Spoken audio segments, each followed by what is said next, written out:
닭이 아침에 힘차게 울어댑니다.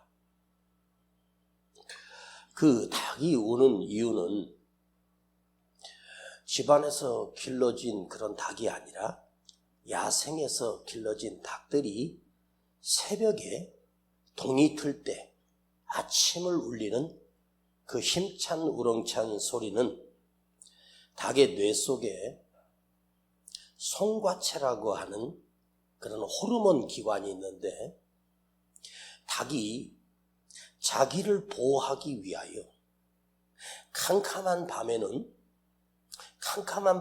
그 기능이 없다가 새벽에 동이 트는 시간에 그 빛을 볼 때 닭이 이제 밝아지면 자기 자신을 사냥감이 되지 않기 위하여 보호하기 위해서 순놈이 울어대는 것은 자기 암탉들을 지키기 위한 것이지만, 새벽에 동이 트는 시간에 힘차게 울어대는 그 닭은 그 빛을 반응하는, 그 작은 빛을 보는 순간 그 머릿속에 호르몬이 분비되면서 그 송과체라고 하는 내분비 기관을 자극하면서 닭이 자동적으로 큰 소리로 울어대는 것입니다.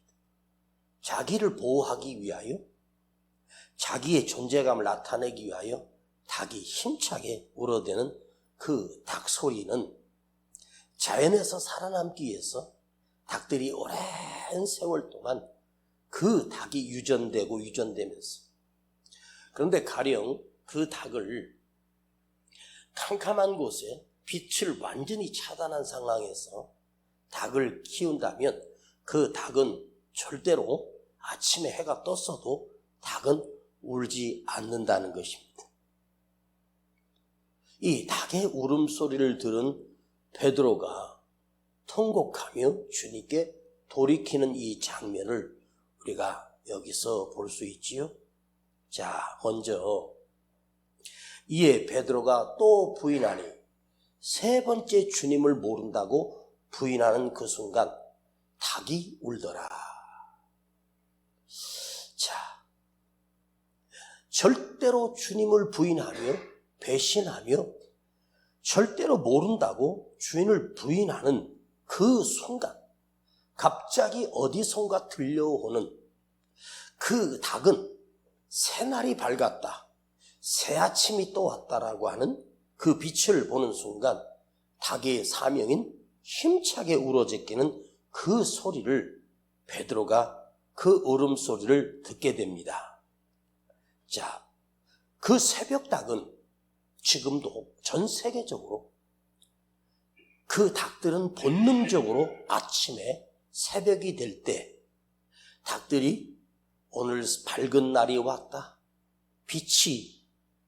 햇빛이 지금 저 멀리서 동을 트기도 전에 작은 빛을 보고 아직도 캄캄한데도 그 닭은 그 빛을 감지하고 새날이 왔다고 울어대는 그 닭의 소리는, 우리나라 시골에 가면 닭이 있는 곳에는 어디든지 동일하게 전 세계에 있는 닭들 또한 아침을 알리는 그 닭의 울음소리가 지금도 계속해서 반복되고 있습니다.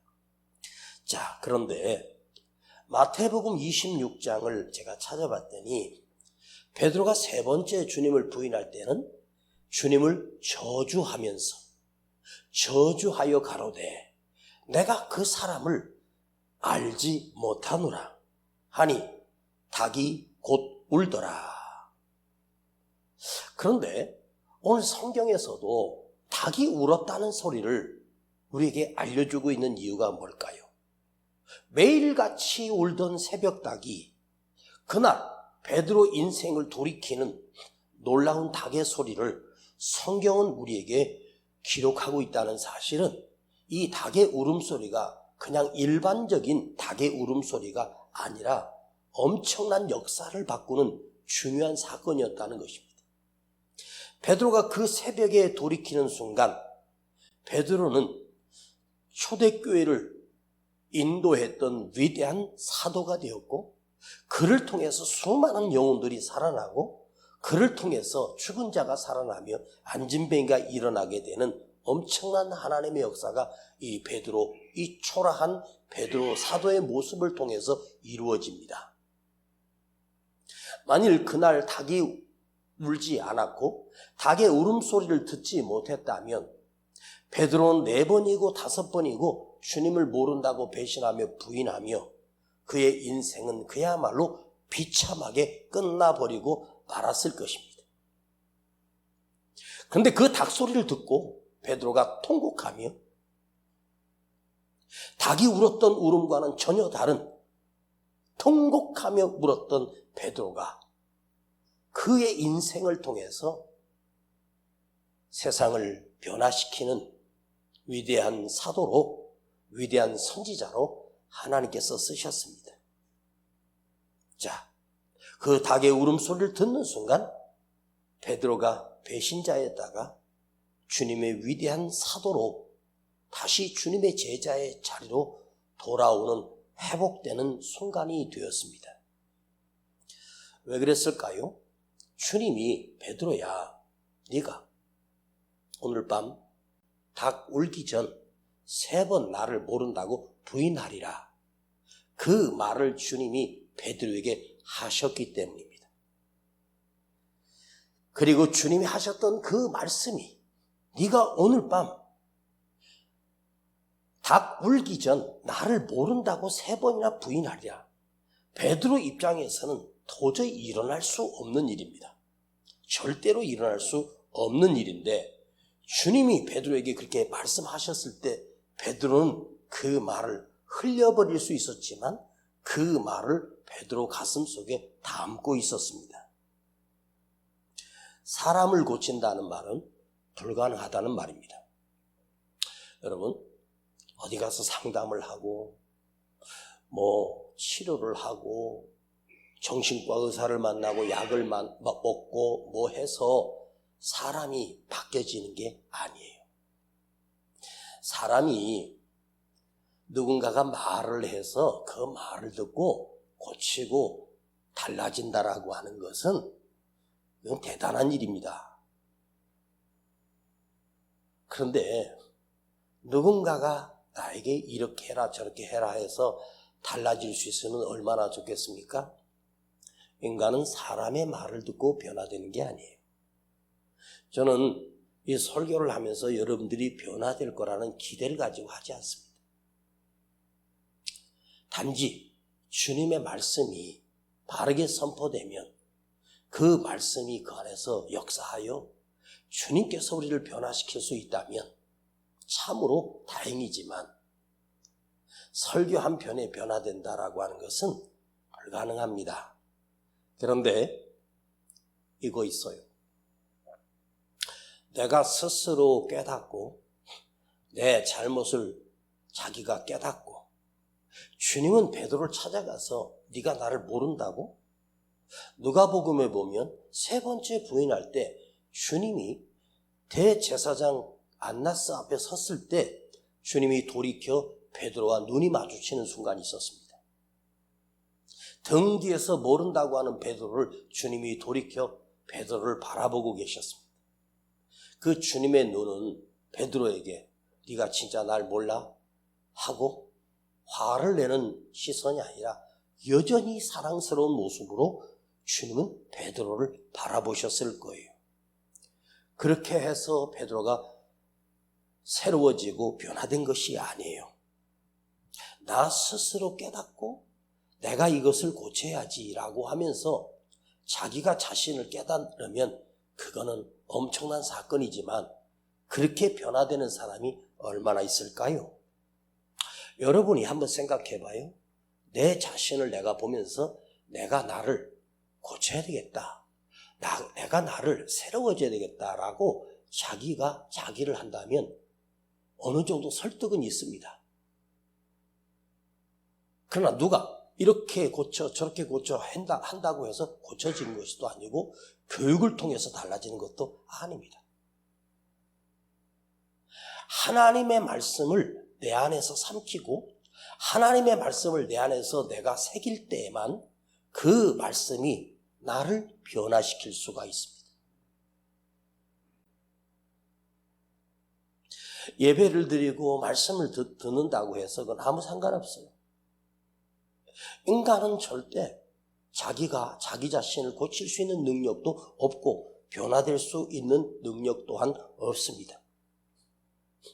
여러분, 사람이 있잖아요. 자기가 잘못됐고 틀렸다는 사실에 대해서 자기 자신 때문이라고 생각하는 사람은 없습니다.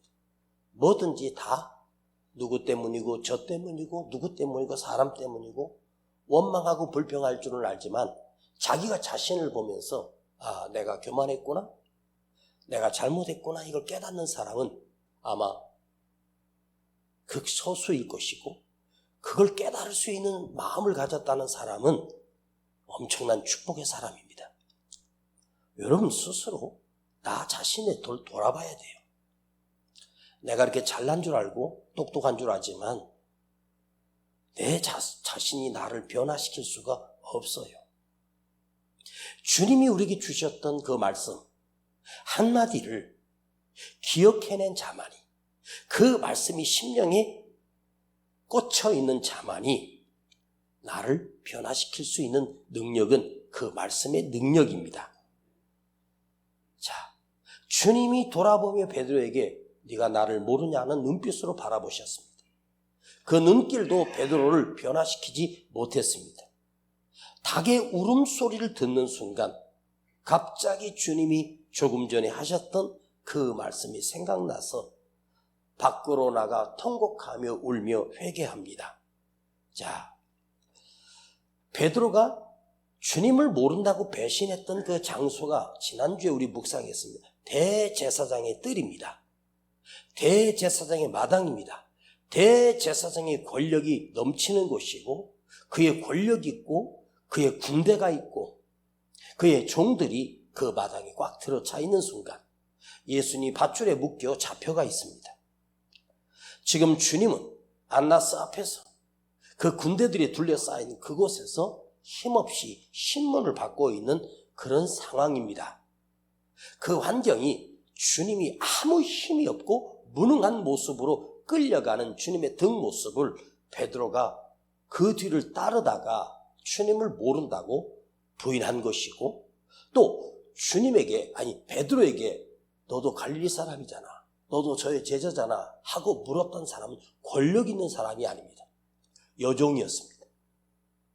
힘없는 사람의 질문에 자기 자신도 모르게 모른다고, 나는 절대 모른다고 부인했던 상황은 그것 때문에 목숨이 위태해진 것 또한 아닙니다. 그런데 베드로가 주님을 부인하게 된 결정적인 계기가 뭐였냐면 주님을 따라간 것입니다. 다른 제자들은 그 대제사장 뜰까지 따라가지 않았습니다.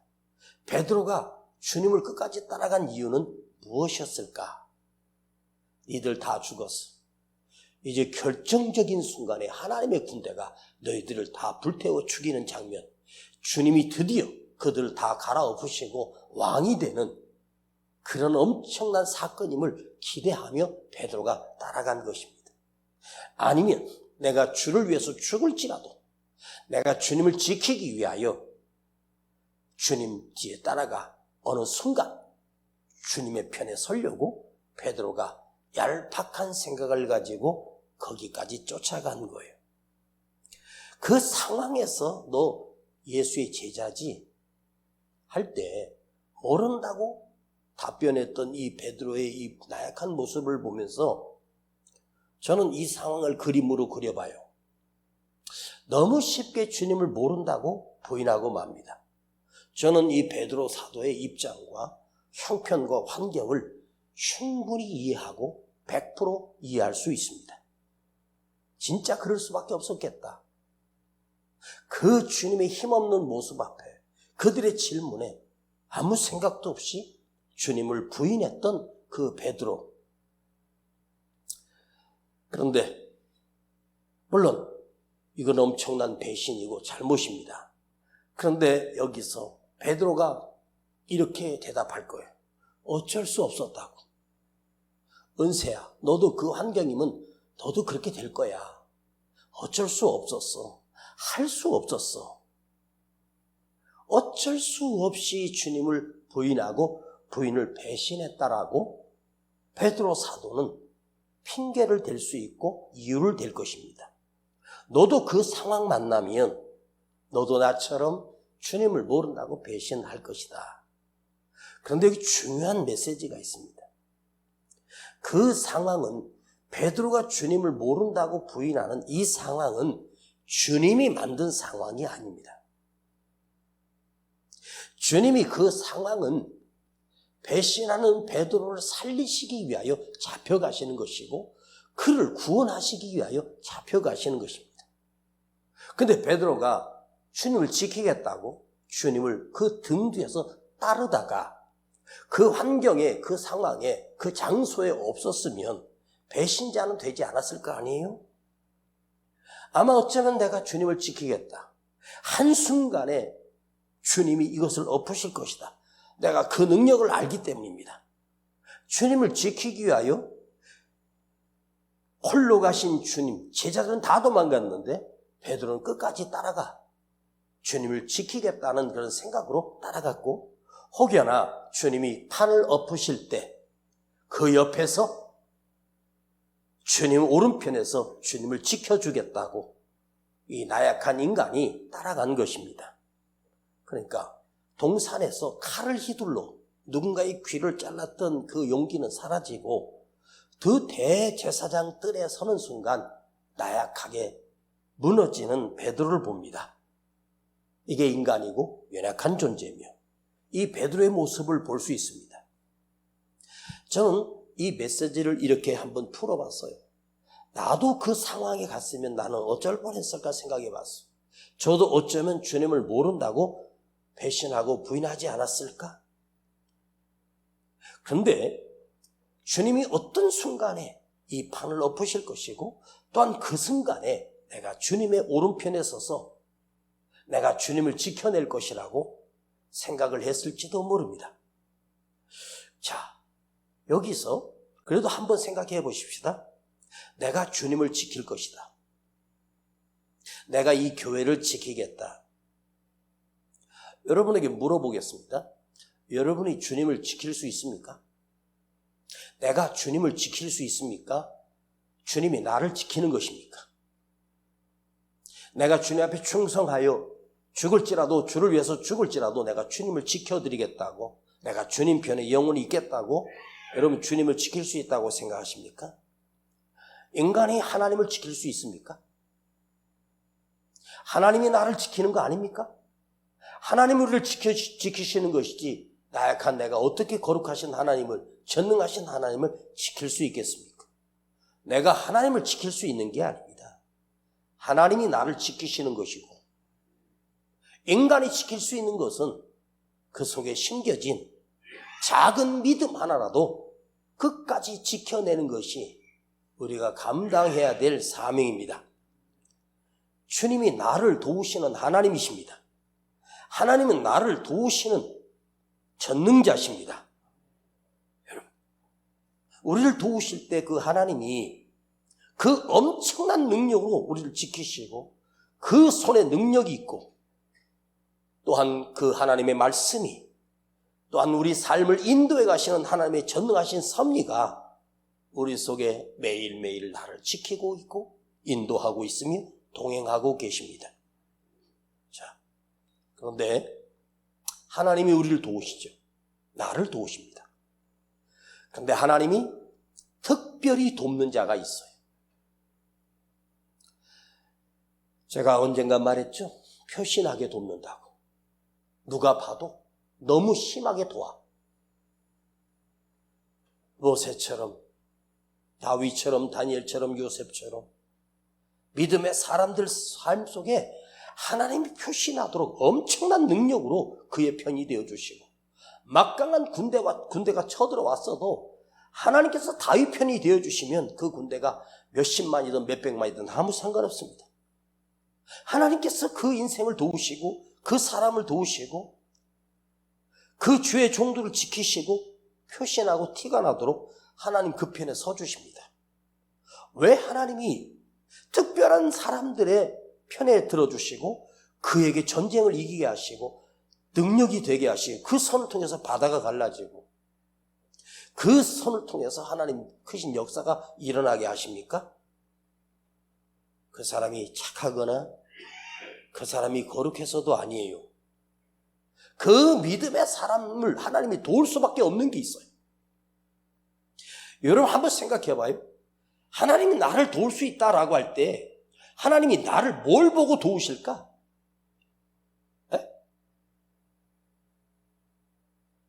날 무슨 의를 보고 내가 뭐 잘난 게 있다고 나를 도우실까? 하나님이 인간의 팔자를 통해서 도울 수 있는 팔자가 있고 안 돕는 팔자가 있는 게 아니에요. 성격이 좋아서 돕는 게 아니에요. 착해서 돕고 악해서 안 돕는 게 아니라고. 하나님이 돕는 건 뭔지 아세요? 그 안에 담겨진 믿음을 보시고입니다. 그 안에 담겨진 하나님의 말씀을 보시고 하나님이 도우시는 거예요. 그 안에 말씀이 살아있고 전능하신 하나님이 나와 함께 하심을 믿는 그 믿음이 흔들리지 않습니다. 자, 다윗이 블레셋이 군대를 이끌고 쳐들어왔을 때 다윗이 제일 먼저 한 건 뭐예요? 하나님 앞에 가서 엎드려 기도하는 것입니다. 그런데 한번 생각해 봅시다. 다윗이 블레셋이 쳐들어왔을 때 하나님 앞에 엎드려 기도했구나. 그게 아니에요. 다윗이 하나님 앞에 엎드릴 수밖에 없었던 그 기도의 골방으로 다윗이 무릎을 꿇을 수밖에 없었던 것은 다윗 속에 뭐가 있어요? 하나님이 전능하심을 믿는 믿음이 있어요. 내가 기도하면 하나님이 내 기도를 들으신다는 확신이 있어요. 내 안에 하나님의 말씀이 들어있어요. 그러니까 그 믿음이, 그 말씀의 능력이 나를 골방에서 엎드려 기도하게끔 엎드리게 만드는 능력이 다윗 속에 있었던 거예요. 기도했기 때문에 하나님이 도우셨다, 기도했기 때문에 응답해 주셨다가 아니에요. 그 기도하게 된 동기는 그 속에 살아계신 하나님이 들어계시고 그 안에 살아계신 하나님 말씀이 그 안에 새겨진 인생 속에는 문제를 만나면 자기도 모르게 하나님 앞에 엎드려 간구하게 되는 기도의 시작과 엎드리게 되는 능력이 그 속에 말씀이 그곳에 믿음이 그렇게 인도하게 되는 거야. 아셨습니까? 그러면 이걸 역으로 생각해 봅시다. 아무리 힘들고 어려워도 기도할 줄을 몰라. 기도가 안 돼. 기도할 이유도 없어. 왜 기도가 안 될까?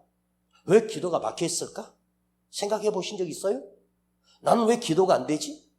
네 속에 하나님 말씀이 없기 때문이고 내 속에 하나님의 믿음이 없기 때문에 기도할 수 없어요.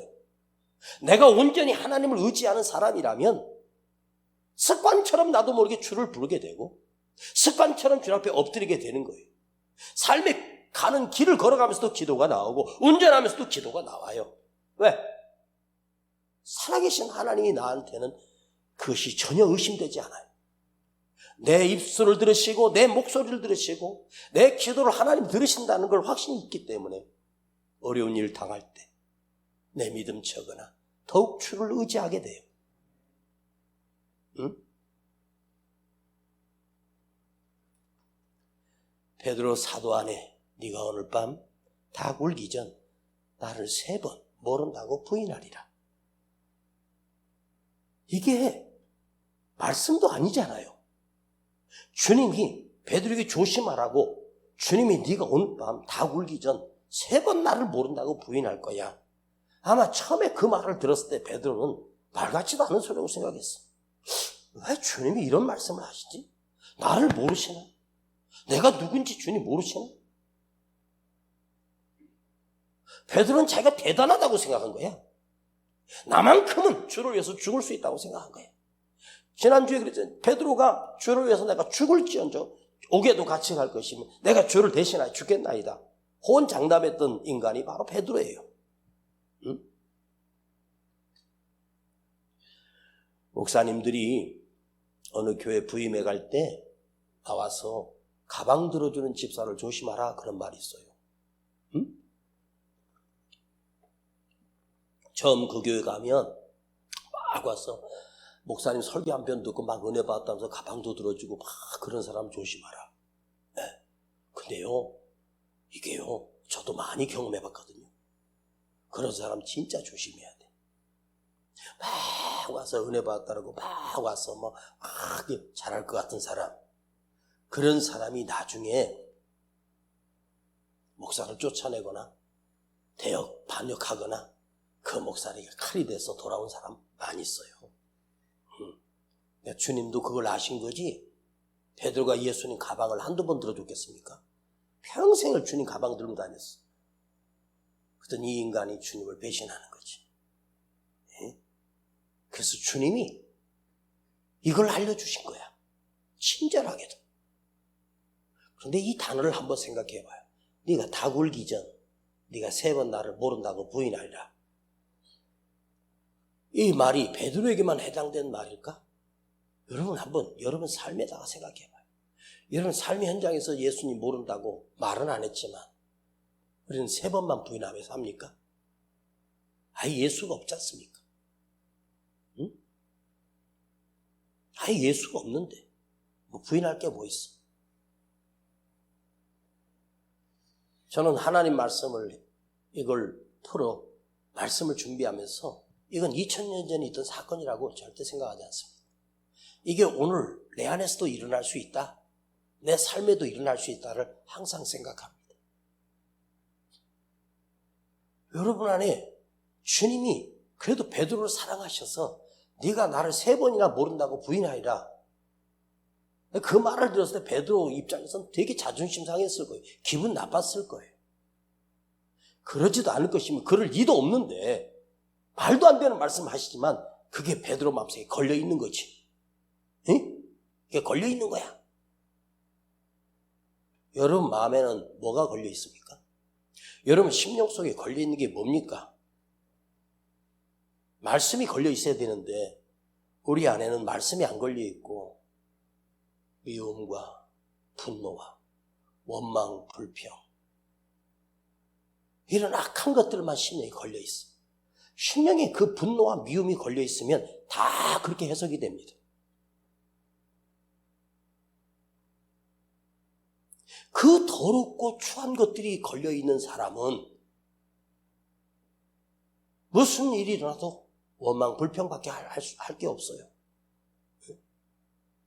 여러분 안에 거룩한 하나님의 말씀이 새겨지도록 애를 쓰고 엎드리고 마음을 열고 내 안에 심겨진 것이 하나님의 말씀이면 그 하나님의 말씀은 이게 엄청난 능력이 있는 거예요.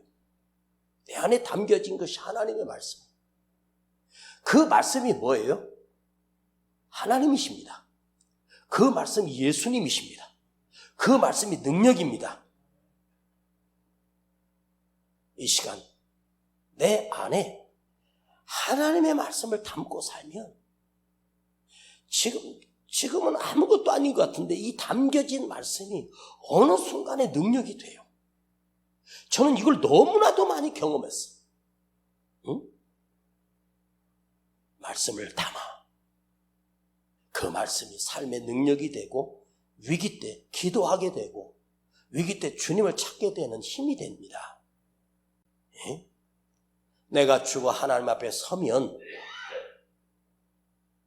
하나님께서 날 무엇을 보시고 너 천국으로 인도하라고 천국으로 들어가라고 우리 주님이 나를 판결해 주실까요? 내 직분을 보고 목사였기 때문에 장로였기 때문에 권사였기 때문에 웃기는 소리 하고 있네.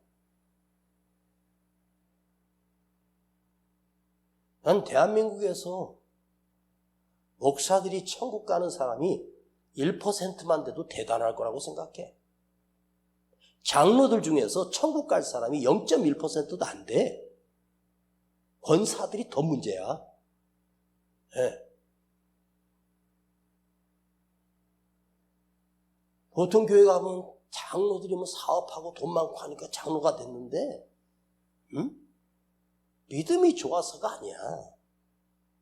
목사가 처음 목사가 될 때는 그래도 믿음이 있었겠지만 목회하면서 교회 거주하면서 변질돼 버리는 목사가 얼마나 많은데요. 여러분 천국 갈 때 주님 앞에 섰을 때 내가 천국 갈 수 있는 건 직분을 보고 가는 게 아니에요. 교회 다니는 횟수가 아니라고. 내 얼굴 관상 보시고 주님이 천국 가게 하시는 게 아닙니다. 그 속에 믿음이 담겨 있는가를 보시고 천국으로 가는 거야. 여러분 안에 나 포함한 우리 모두가 새겨진 말씀이 있어야 돼. 그거 없으면 다 헛된 거고 쓰레기만도 못한 게 인간입니다. 여러분 하나 죽어도 내가 죽으면 그 부패한 시신 치워줄 사람 없어. 그 부패한 시신을 누가 치워줘?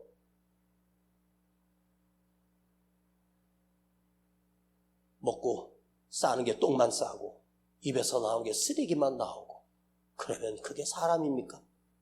내 속에 말씀이 담겨 있어야, 하나님의 말씀이 새겨져 있어야 그 속에 하나님의 말씀이 들어있는 걸 보시고 주님이 반응하시고 역사하시고 그 믿음 보고 천국 가는 거예요. 아셨어? 네. 우리 이 세상 남은 시간이 많을 것 같지? 아니요. 우리 세상 살아있는 시간 많지 않아. 응? 이제 하루 이틀 더 살다가 가는 거야. 에? 그러니 이 세상 떠나기 전 뭘 남기고 갈 건데? 재산 남기고 가지 말고 내 안에 믿음을 새기고 말씀을 새기고 이걸 갖고 가는 거예요. 주님 앞에.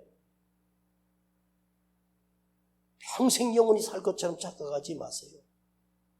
여러분 안에 심겨진 것은, 담겨 있는 건 원망과 분노와 미움이 아니라 하나님의 말씀이 새겨져 있고 믿음이 새겨져 있기를 축복합니다. 그래야 진짜 사는 겁니다. 기도합니다. 아버지 하나님, 오늘도 하나님 말씀을 묵상하며 내 안에 심겨진 것, 내 안에 담아있는 것이 무엇입니까? 하나님의 말씀이 담겨져 있고 그 말씀으로 인하여 믿음이 살아있게 하시고 그 믿음이 작동하기를 원합니다. 주여, 오늘 우리는 베드로보다 더 수없이 주님을 부인하는 악하고 교만한 인간입니다. 주님, 오늘 내 안에 주의 말씀이 한 자락 담겨있게 하시고 살아있게 하시며 그 말씀이 작동하는 진짜 믿음의 사람으로 살게 하옵소서. 우리 주 예수 그리스도 이름으로 기도하옵나이다. 아멘.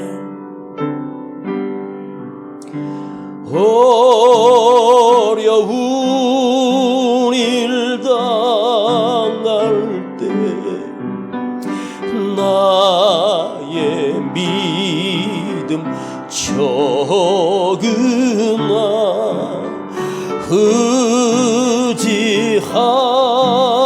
의지하는데 주를 더욱 의지합니다.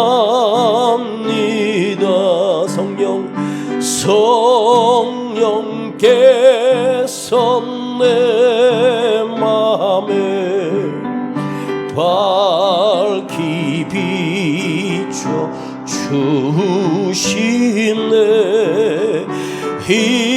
인도하심 따라서 주만 의지합니다. 생명 있을 동안에 예수 합니다. 천국 올라가도록 의지할 것뿐일세. 세월 지나